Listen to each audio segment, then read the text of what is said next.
La Iglesia Presbiteriana Fundamentalista Bíblica presenta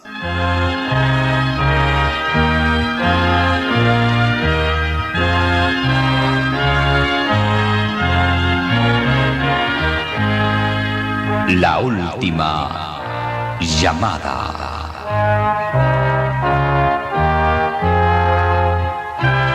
Un programa dedicado a quienes buscan la respuesta fundamental de su vida.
Milagros pequeños. Entonces respondió y hablóme diciendo: Esta es palabra de Jehová a Zorobabel, en que se dice: No con ejército, ni con fuerza, sino con mi espíritu, dice Jehová de los ejércitos. ¿Quién eres tú, oh gran monte? Delante de Zorobabel serás reducido a llanura. Él sacará la primera piedra con aclamación de gracia a ella. Y fue palabra de Jehová a mí diciendo: Las manos de Zorobabel echarán el fundamento a esta casa, y sus manos la acabarán. y conocerás que Jehová de los ejércitos me envió a vosotros, porque los que menospreciaron el día de las pequeñeces se alegrarán y verán la plomada en la mano de Zorobabel. En una despedida de solteros, un amigo invitado, quien era muy tímido, estaba en un rincón sosteniendo un objeto envuelto en forma sencilla en un papel de color. Cuando llegó su turno, entregó su regalo y los novios lo abrieron. Era un trozo de madera tallada con perfectos círculos concéntricos y una frase en ella que decía: algunos de los milagros de Dios son pequeños. Esa placa ha estado colgada durante 45 años en la entrada de la casa de aquellos entonces novios, recordándoles una y otra vez que Dios obra incluso en las cosas pequeñas, como pagar una cuenta, la provisión de comida diaria, sanar de un resfrío, recibir la ayuda de una persona desconocida o un abrazo de quien menos lo esperabas. Todo ha ido sumando un registro impresionante de la provisión divina. A través de Zacarías el profeta, el gobernador de Judá, llamado Zorobabel, recibió un mensaje similar de Dios sobre la reconstrucción de Jerusalén y el templo.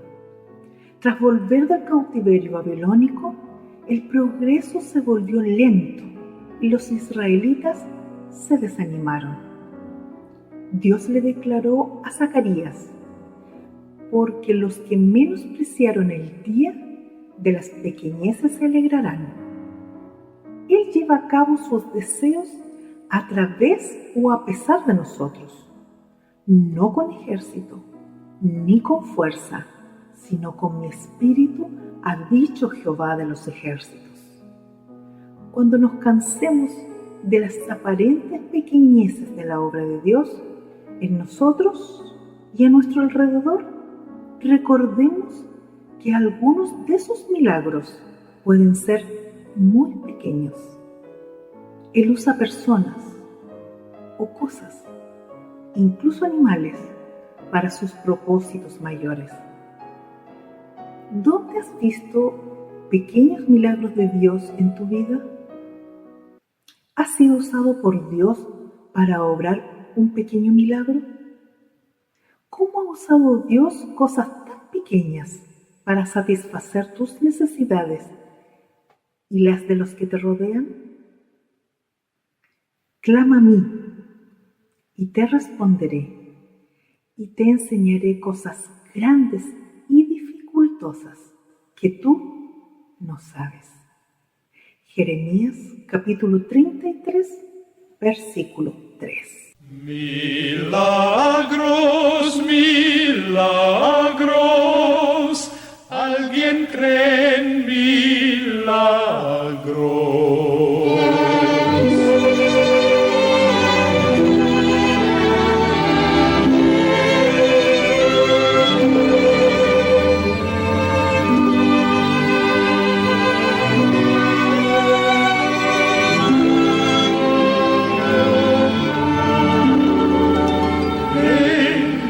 Al cojo andar feliz, al ciego él hizo ver.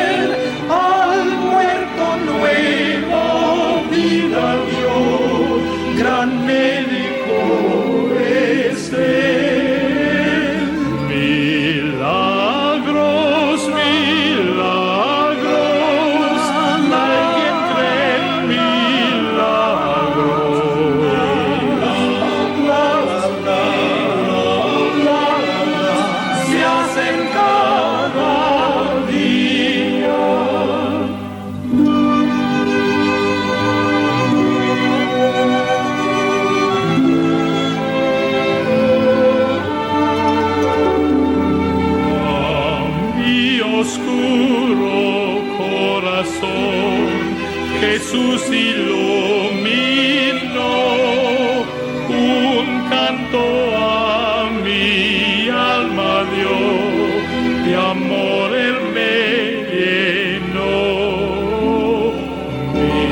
Milagros, milagros, alguien cree en milagros, milagros, milagros, se hacen cada día.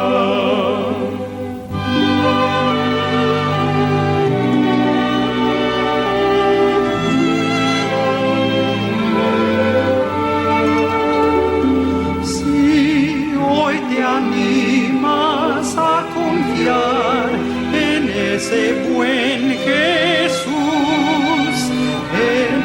encontrarás que Él puede obrar tal como obró ayer. Milagros, milagros, alguien cree en milagros, milagros, milagros, se hacen cada día.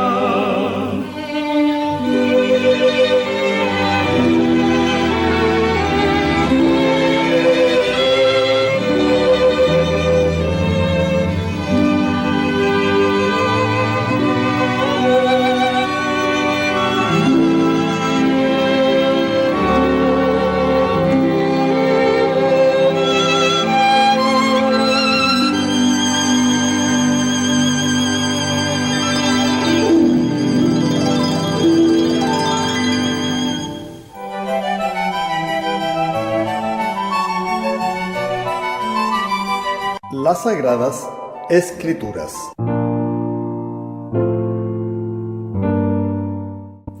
Lectura de Génesis capítulo 50. Entonces se echó José sobre el rostro de su padre y lloró sobre él y besóle. Y mandó José a sus médicos familiares que embalsamasen a su padre, y los médicos embalsamaron a Israel. Y cumpliéronle 40 días, porque así cumplían los días de los embalsamados, y lloraron los egipcios 70 días. Y pasados los días de su luto, habló José a los de la casa de Faraón, diciendo: Si he hallado ahora gracia en vuestros ojos, os ruego que habléis en oídos de Faraón, diciendo: Mi padre me conjuró diciendo: He aquí yo muero, en mi sepulcro que yo cavé para mí en la tierra de Canaán. Allí me sepultarás.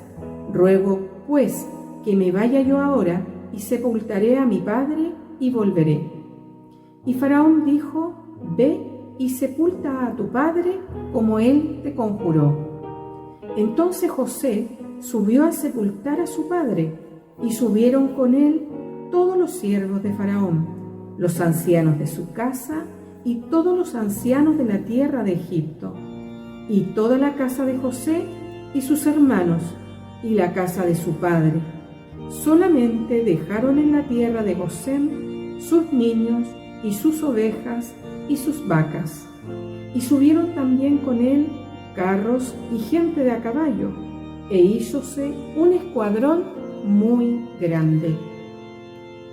Y llegaron hasta la era de Atad, que está a la otra parte del Jordán, y endecharon allí con grande y muy grave lamentación, y José hizo a su padre duelo por 7 días. Y viendo los moradores de la tierra, los cananeos, el llanto en la era de Atad, dijeron: Llanto grande es este de los egipcios. Por eso fue llamado su nombre Abel Misraim, que está a la otra parte del Jordán. Hicieron pues sus hijos con él según les había mandado. Pues lleváronlo sus hijos a la tierra de Canaán, y le sepultaron en la cueva del campo de Macpela, y la había comprado Abraham con el mismo campo, para heredad de sepultura de Hebrón, en Eteo, delante de Mamre. Y tornóse José a Egipto, él y sus hermanos, y todos los que subieron con él a sepultar a su padre, después que le hubo sepultado. Y viendo los hermanos de José que su padre era muerto, dijeron: quizás nos aborrecerá José y nos dará el pago de todo el mal que le hicimos. Y enviaron a decir a José: tu padre mandó antes de su muerte, diciendo: así diréis a José, ruégote que perdones ahora la maldad de tus hermanos y su pecado, porque mal te trataron. Por tanto ahora te rogamos que perdones la maldad de los siervos del Dios de tu padre. Y José lloró mientras hablaban. Y vinieron también sus hermanos y postráronse delante de él y dijeron: henos aquí por tus siervos. Y respondióle José: no temáis, ¿estoy yo en lugar de Dios? Vosotros pensasteis mal sobre mí, mas Dios lo encaminó a bien, para hacer lo que vemos hoy, para mantener en vida a mucho pueblo. Ahora pues, no tengáis miedo, yo os sustentaré a vosotros y a vuestros hijos. Así los consoló y les habló al corazón. Y estuvo José en Egipto, él y la casa de su padre, y vivió José 110 años. Y vio José los hijos de Efraín hasta la tercera generación, también los hijos de Machir, hijo de Manasés, fueron criados sobre las rodillas de José. Y José dijo a sus hermanos: yo me muero, mas Dios ciertamente os visitará y os hará subir a aquesta tierra, a la tierra que juró a Abraham, a Isaac y a Jacob. Y conjuró José a los hijos de Israel, diciendo: Dios ciertamente os visitará, y haréis llevar de aquí mis huesos.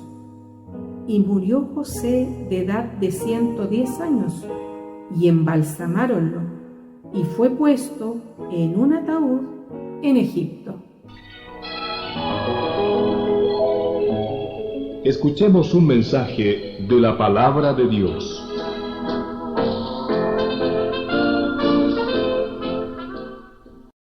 Un saludo cariñoso a cada uno de ustedes quienes nos siguen a través de este programa La Última Llamada. Deseo que el Señor les bendiga, les acompañe y que en esta hora les permita, al igual que a mí, comprender el consejo de la palabra que Él nos ha entregado, la Biblia. Y hoy tendremos la oportunidad de conversar sobre Cristo, el cumplimiento de la cruz. Leeremos en Lucas capítulo 24, versículos 25 al 27. Entonces Él les dijo: oh insensatos y tardos de corazón para creer todo lo que los profetas han dicho. ¿No era necesario que el Cristo padeciera estas cosas y que entrara en su gloria? Y comenzando desde Moisés y de todos los profetas, declarábales en todas las Escrituras lo que de Él decían.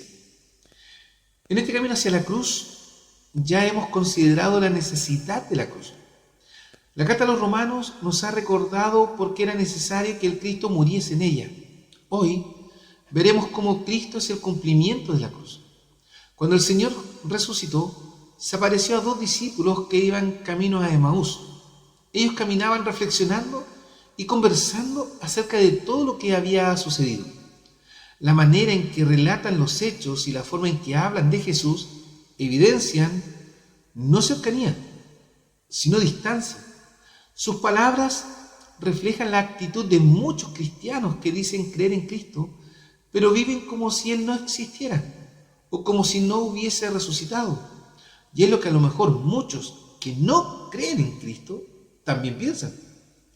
Hablan de manera lejana. Inclusive estos discípulos dicen en el versículo 21, mas nosotros esperábamos que Él era el que había de redimir a Israel, y ahora, sobre todo esto, hoy es el tercer día que esto ha acontecido. Los discípulos escucharon en muchas ocasiones que Cristo resucitaría. Pero cuando llegó el momento de creer y confiar en esa promesa, sus ánimos decayeron. Por eso estos varones, estos discípulos, no se quedaron en el lugar que Cristo les había dicho a esperar la resurrección. Por el contrario, se fueron, se dieron a caminar, se alejaron. Cuando los discípulos debían estar expectantes ante la promesa de la resurrección, muy por el contrario, habían olvidado las profecías e incluso las mismas palabras del Señor. Por eso el Señor les reprende y les abre los ojos diciéndoles: «Oh insensatos». ¿Acaso no es esto lo que también sucede hoy?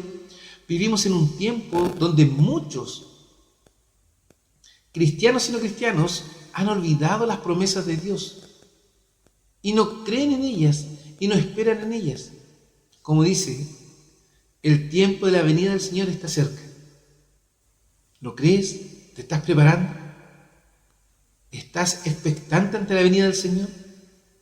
Si tú has creído en Cristo, debieras estar fervoroso, animoso, entusiasta, preparándote para el encuentro con Cristo. Si tú no has creído en Cristo, no has tenido un encuentro personal con Él, la invitación el día de hoy es a que puedas mirar en Cristo el cumplimiento de la cruz. Esa cruz donde Él murió por ti y por mí para darnos el acceso a la vida eterna en los cielos. Porque Cristo es el plan eterno de Dios. Y es ahí donde nosotros tenemos que considerar, tenemos que mirar, tenemos que ver a este Cristo en este cumplimiento. El camino a Emaús, nuestro Señor Jesucristo hace una afirmación clave: «Oh insensatos y tardos de corazón, para creer todo lo que los profetas han dicho». Insensatos, no comprendedores, tardos, lentos.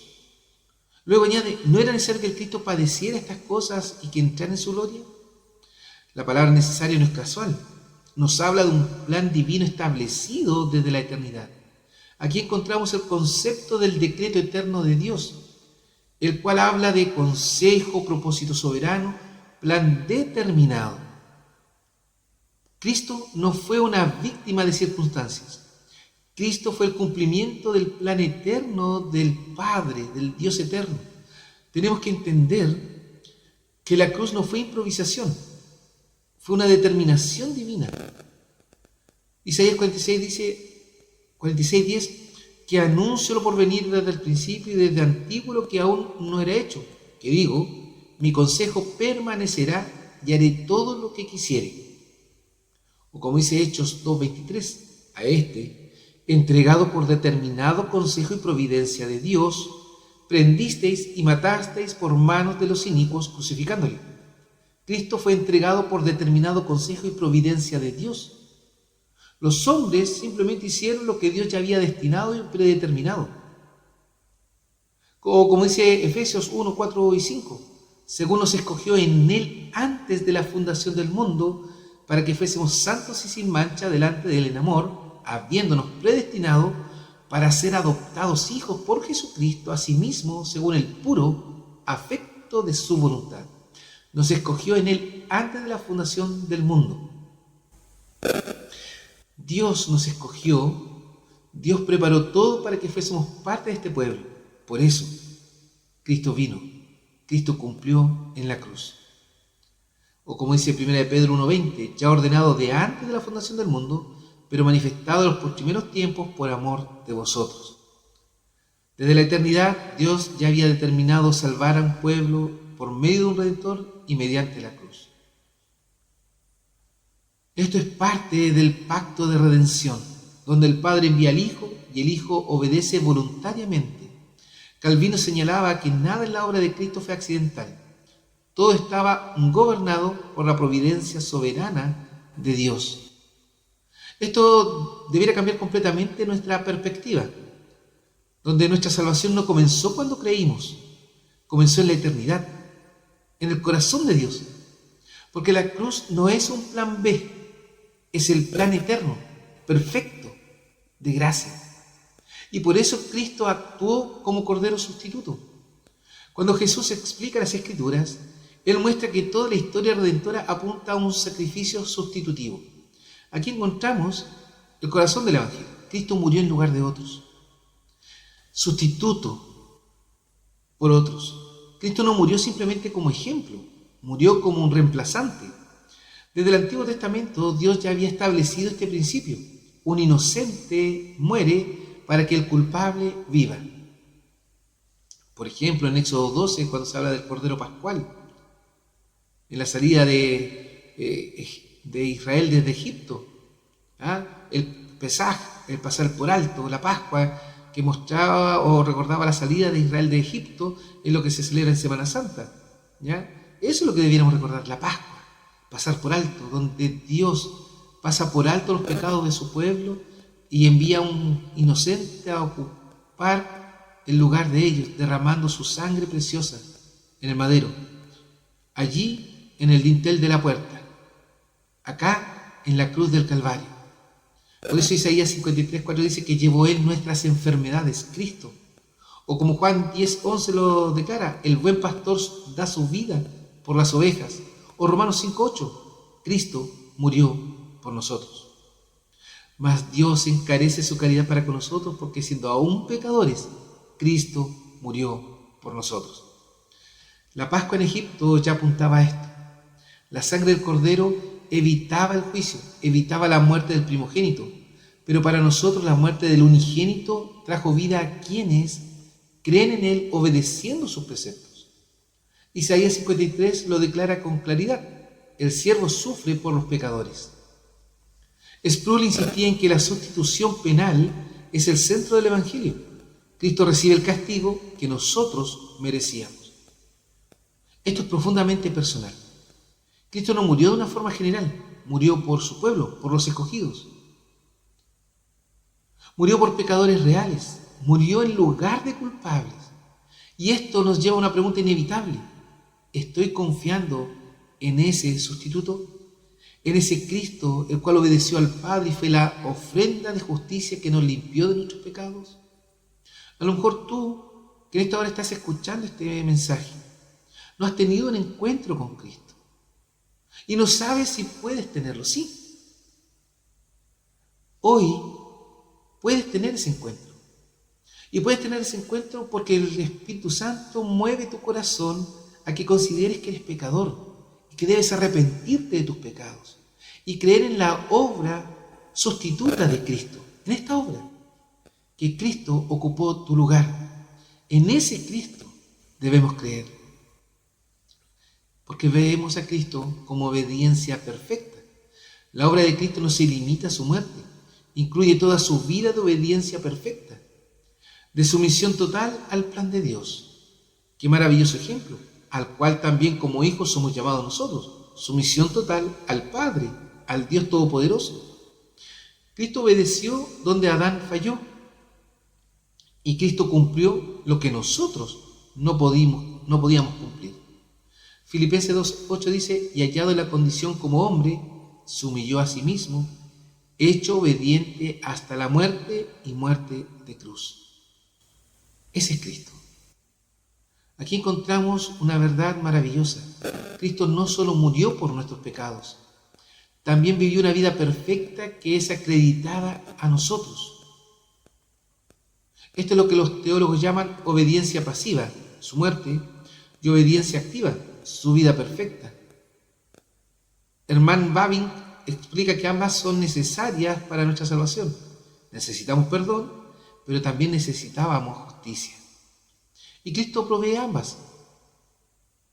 Tu aceptación delante de Dios no depende de tu obediencia, no depende de tu accionar, depende de la obediencia y accionar perfecta de Cristo, de lo que hizo Cristo por ti y por mí. Cuando Dios te mira en Cristo, ¿qué ve? Ve justicia perfecta, ve obediencia completa, ve a su Hijo. Y eso es lo que nos debe llevar a comprender la importancia de la cruz, la importancia de este cumplimiento de Cristo en la cruz.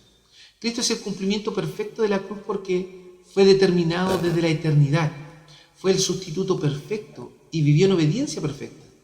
No hay nada incompleto en Cristo, no hay nada que añadir a su obra. Si la cruz fue el plan eterno de Dios, si Cristo murió como sustituto, si él obedeció perfectamente, entonces la única respuesta correcta es arrepentimiento, fe, rendición total. Por lo tanto, ven a Cristo, prontamente ven a Él. Es la invitación el día de hoy. Que el Señor les bendiga. Hemos presentado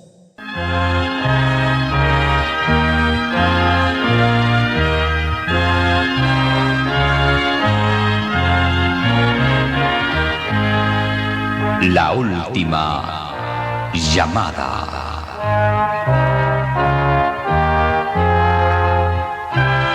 Un programa dedicado a quienes buscan la respuesta fundamental de su vida.